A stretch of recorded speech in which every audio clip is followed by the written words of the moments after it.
नमस्कार, मैं नीरज यादव। आप देख रहे हैं स्टेट मीडिया न्यूज। आइए देखें उत्तर प्रदेश की आज की खास खबरें। शिक्षक की पिटाई से छात्र की मौत, बवाल के बाद औरैया में चप्पे चप्पे पर फोर्स तैनात। अखिलेश यादव ने जताया दुख, कहा शिक्षा जीवन देती है, लेती नहीं। खबर उत्तर प्रदेश के औरैया से है। औरैया में शिक्षक की पिटाई से छात्र की मौत के मामले में जिले में तनाव बना हुआ है। वहीं हम आपको बता दें कि सोमवार की रात हुए बवाल के बाद जिले में चप्पे चप्पे पर फोर्स तैनात है। परिजन हंगामा करने वाले लोगों के खिलाफ कार्रवाई न करने की मांग कर रहे हैं। इस मामले पर अखिलेश यादव ने ट्वीट कर लिखा कि औरैया में एक छात्र की शिक्षक द्वारा पीटे जाने से मृत्यु का समाचार दुखद ही नहीं, बेहद संवेदनशील है। सरकार यथोचित कार्रवाई करे और पीड़ित परिवार को मुआवजा भी दे। शिक्षा जीवन देती है, लेती नहीं। वहीं हम आपको बता दें कि छात्र निखित की मौत के बाद फफूद औरैया मार्ग पर शिक्षक की गिरफ्तारी की मांग पर अड़े लोगों ने सोमवार की रात 8 बजे के करीब पुलिस पर पथराव कर जीप में आग लगा दी। कई वाहनों को क्षतिग्रस्त कर दिया। छात्र की मौत से आक्रोशित भीम आर्मी के साथ सैकड़ों की संख्या में स्थानीय लोगों ने शिक्षक की गिरफ्तारी को लेकर सड़क पर जाम लगा दिया। औरैया से ब्यूरो रिपोर्ट, उत्तर प्रदेश। बड़ी मां के गाली देने की कीमत 4 साल के सनी ने चुकाई। 19 साल की पड़ोसन ने घर बुलाकर मार दिया। आरोपी ने कहा मासूम की बड़ी मां ताने मारती थी, इसलिए कर दी हत्या। खबर उत्तर प्रदेश के सिद्धार्थनगर से है। यूपी के सिद्धार्थनगर के एक गांव में 4 साल के मासूम सनी की हत्या 19 साल की लड़की ने दुपट्टे से गला दबाकर कर दी। वहीं लड़की ने पुलिस को बताया कि बच्चे की बड़ी मां उसे ताने मारती थी और अशब्द बातों का प्रयोग करती थी। उसी गुस्से में उसने बच्चे की हत्या कर दी। बच्चे को मारने के बाद लड़की ने शव को बोरी में भरकर घर में रखे बक्से में छिपा दिया। पुलिस ने मासूम का शव बरामद कर लड़की और उसके पिता को गिरफ्तार कर जेल भेज दिया। हम आपको बता दें कि परसा बेलहरी गांव निवासी राजेश चौरसिया का 4 साल का बेटा सनी चौरसिया रविवार की दोपहर गांव के ही एक बच्चे के साथ खेलने निकला था, लेकिन देर शाम तक नहीं लौटा। घर वालों ने आसपास के इलाके में बच्चे की तलाश की, पता नहीं चला तो पुलिस को सूचना दी। सिद्धार्थनगर से ब्यूरो रिपोर्ट, उत्तर प्रदेश। रावण मेघनाथ कुंभकर्ण पर भी जीएसटी की मार, महंगाई की ऐसी मार, कारीगर खरीदार बेहाल। धार्मिक आस्था से जुड़े सामान मार्केट में सस्ता होना चाहिए, महंगा नहीं। खबर उत्तर प्रदेश के लखनऊ से है। महंगाई का असर इस बार रावण मेघनाथ और कुंभकर्ण पर भी पड़ रहा है। जीएसटी लगने की वजह से रावण मेघनाथ और कुंभकर्ण के पुतले के दाम काफी इजाफा हुआ है। यानी दशहरा में रावण मेघनाथ और कुंभकर्ण के पुतलों को जलाना अब रामलीला कमेटियों के लिए काफी महंगा सौदा हो गया है। रावण मेघनाथ और कुंभकर्ण का जो पुतला पहले 10,000 रुपये में मिल जाता था, अब वही पुतला 20 से 25,000 रुपये में बिक रहा है। इसको लेकर रावण मेघनाथ और कुंभकर्ण के पुतलों के खरीदार परेशान है। वहीं हम आपको बता दें कि महंगाई के कारण जो इन पुतलों को बनाने वाले भी हैं, उनको दिक्कतों का सामना करना पड़ रहा है, क्योंकि इनके पुतले इतने महंगे हो गए हैं कि बिक्री में गिरावट आई है। कारीगर का कहना है कि इस साल रावण मेघनाथ कुंभकर्ण के पुतलों पर लगी जीएसटी के कारण इनके दाम पिछले सालों से काफी ज्यादा बढ़ चुके हैं। लखनऊ से bureau report, Uttar Pradesh. OP Rajbhar के कटप्पा ने बनाई पार्टी, सबके साथ खेलने वाले के साथ खेल कर गए महेंद्र। खबर उत्तर प्रदेश के मऊ से है। ओपी राजभर की परेशानी कम होती नहीं दिख रही है। मंगलवार को पार्टी के मुख्य सूत्रधार रहे महेंद्र राजभर ने सैकड़ों कार्यकर्ता के साथ कलेक्ट्रेट परिसर पहुंचकर नई पार्टी के गठन की घोषणा कर दी। नई पार्टी का नाम सुहेल देव स्वाभिमान पार्टी रखा गया। वहीं हम आपसे बता दें कि इससे पहले यह कार्यक्रम एक निजी होटल में होना था, लेकिन कार्यक्रम को बदलते हुए महेंद्र सैकड़ों कार्यकर्ताओं के साथ कलेक्ट्रेट पहुंचे। उधर बिना सूचना के सैकड़ों कार्यकर्ताओं के कलेक्ट्रेट परिसर में पहुंचने की सूचना पर प्रशासन ने पुलिस फोर्स बुला दिया। वहीं पुलिस की उपस्थिति में नई पार्टी की घोषणा कर दी।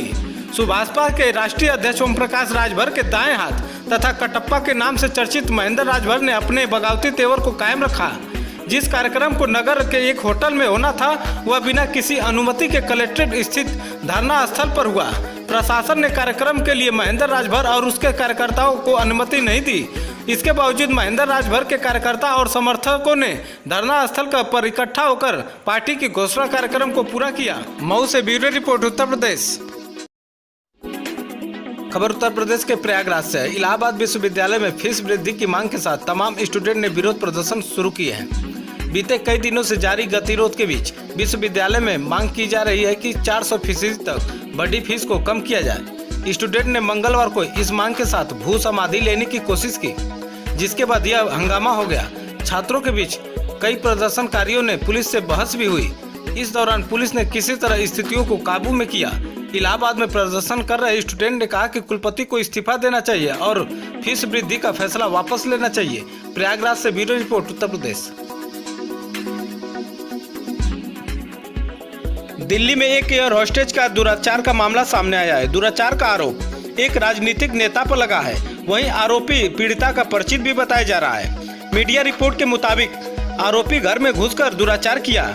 आरोपी खानपुर निवासी राजनीतिक दल के ब्लॉक अध्यक्ष है। फिलहाल पुलिस ने बताया कि आरोपी को गिरफ्तार कर लिया गया है। देखिए ये रिपोर्ट। वहीं हम आपको बता दें कि महरौली पुलिस स्टेशन में बलात्कार के संबंध में एक पीसीआर कॉल प्राप्त हुई थी।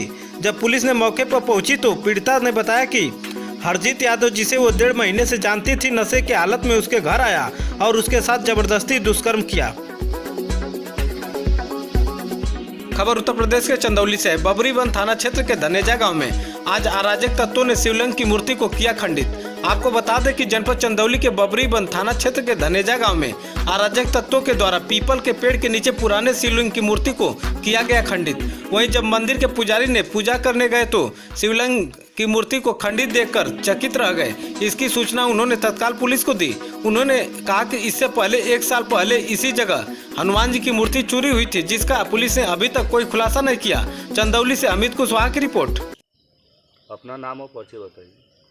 रामेश्वर पांडे। कहाँ के रहने वाले? धनेजा के। क्या है पूरा मामला? पूरा मामला यही है कि शाम को माए दिया लगाने के लिए शंकर जी कबारे गए थे, एकदम कबार दिए गए थे। हाँ, उत्तर से पूर्व, अब उत्तर से जो है पूर्व दिशा में कर दिए गए थे पत्थर। इसकी सूचना प्रशासन को दी? सूचना प्रशासन को तो देवल गए भाई। क्या बोले? अब वो आए अपना जो है कहे जो है कि भाई इसको संरक्षण में किया जाएगा। करने के बाद वो अपना देने लगे जो है पैसा। क्या दिए? का हो कौन पैसा? 500 रुपया चंदा के रूप में कि इसका जो है शिलान्यास करवाइए, ये करवाइए, ये कहे। अब क्या, आप क्या चाहते हैं?